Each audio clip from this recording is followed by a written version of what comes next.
Donc c'est parti pour la deuxième partie sur les croyances. Robbins indique que nous ne sommes pas des feuilles ballottées par le vent. Nous pouvons contrôler nos croyances. Euh, qui propose de lister les grandes croyances que vous avez sur ce dont vous êtes capable. Et puis aussi d'évoquer les 5 croyances qui vous ont limité dans le passé.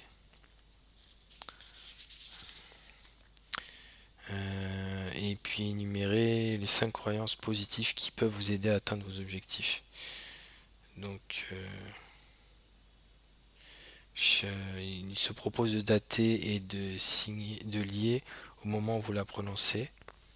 Et il est vrai que pour une certaine personne, à un moment donné, est sujette à un changement. Donc le livre parle des changements positifs. Si vous avez un système de croyances négatif, et ben vous aurez des effets nocifs qui peuvent se produire. Et les croyances ne sont pas plus immuables que la longueur de vos cheveux, qu'on peut les changer.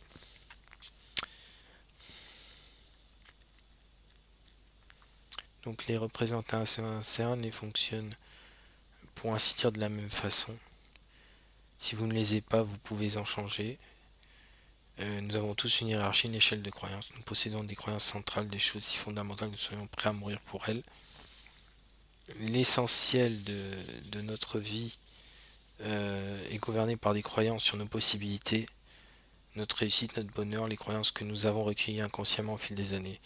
Nous avons parlé de l'importance de l'imitation. Imiter l'excellence commence par imiter une croyance.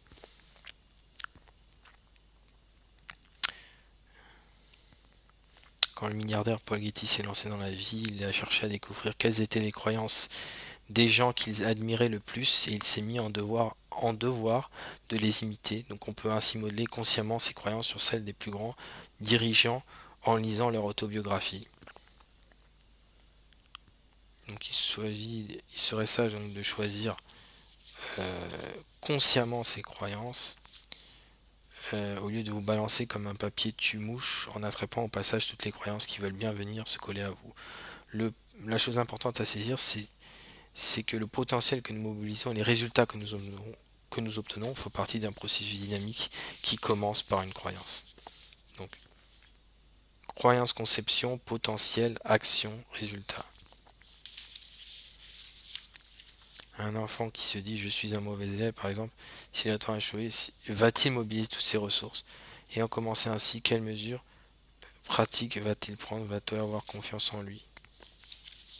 Donc, si vous êtes convaincu que vous allez échouer, pourquoi faire le moindre effort? Vous avez commencé avec ce système de croyance qui fait ressortir ce que vous êtes incapable de faire, un système qui par conséquent ordonne à votre centre de nerveux de réagir d'une certaine manière.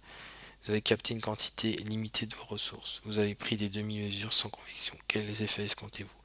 Tout porte à penser qu'ils seront désastreux. Quelle influence ces effets désastreux auront-ils sur vos croyances concernant vos entreprises futures? Il y a tout à parier qu'ils renforceront les croyances négatives qui avaient amorcé le processus.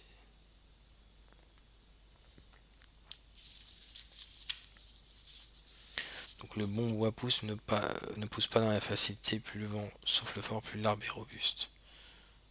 S'ils ne croient pas pouvoir atteindre un résultat recherché, ils ne font rien ou presque pour mobiliser leur potentiel et c'est finalement trouver les moyens de se créer une vie où l'on en fait le moins possible. Des résultats lamentables qui détruisent un peu plus leurs croyances si c'était encore possible.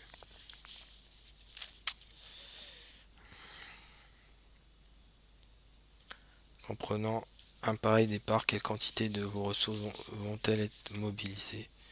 Sans doute une bonne partie d'entre elles.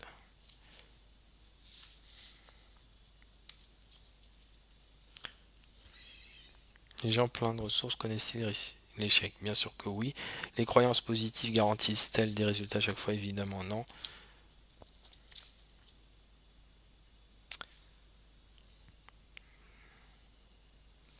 Mais l'histoire a montré à de multiples reprises que dans les gens adoptent un système de croyances qui leur donne du pouvoir et reviennent à la charge avec assez de détermination et de ressources pour finir pour réussir. Abraham Lincoln perdit 23 fois aux 26 élections auquel il se présenta, il ne cessa jamais de croire en sa capacité de vaincre.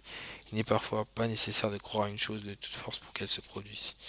Parce qu'ils ignorent que leur entreprise est difficile, ils peuvent réussir.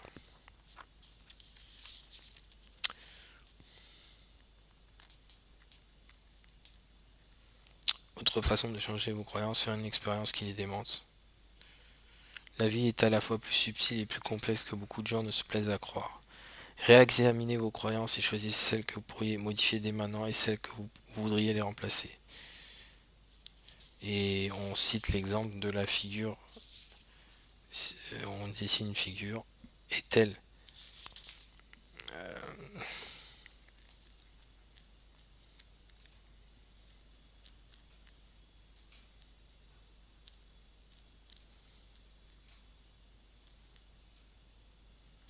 on dessine une figure comme ça.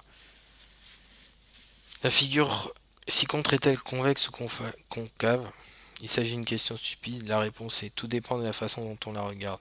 De même, la réalité est celle que vous créez. Si vous avez des représentations internes ou des croyances positives, c'est parce que vous les avez créées, tout comme vos croyances négatives. Il existe des milliers de croyances positives qui favorisent l'excellence, et j'aborderai ça à la prochaine vidéo.